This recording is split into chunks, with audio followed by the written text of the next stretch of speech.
Hola! Nandito kami ngayon sa Chile. Kasama ko si Tanya at saka si Jesselie.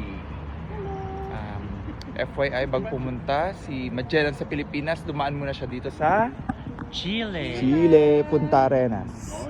Kaya meron ditong Magellan Street. Doon sa baba, doon. Anong tawag dyan sa binibili natin? Bini. May buntis daw sa Bini. Ha? Daw yung saan glasses. Dito. 1520, Magellan went to the present-day Chile before reaching the Philippines.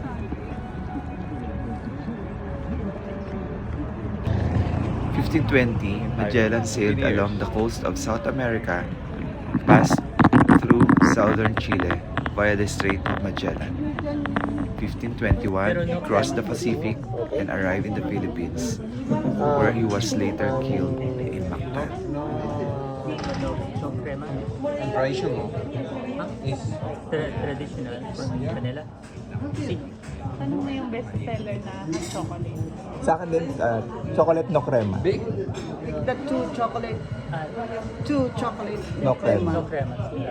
chocolate no crema. Medium small. Medium. Medium. Canela, no crema. No crema. No crema. No crema, no crema. Then since medyo malamig, No crema. tinry din namin ang kanilang traditional Chocolate. chocolate. Me, latte essence. ¿Niña de quién es? Chocolate, vanilla, with Chocolate. Chocolate. Chocolate, No- no crema. No crema.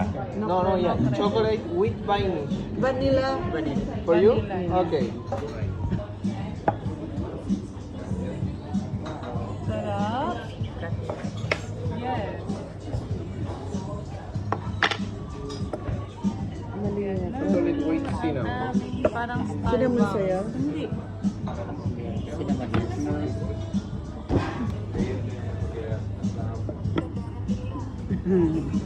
Gracias. Ay, pasabi happy birthday. Thank you. After mag-coffee, lakad-lakad uli hanggang sa narating namin ang world's first Michelin restaurant in Chile, ang Taberna. Sa puno, ano ba yun? Squirrel. Squirrel. Tapos kulong.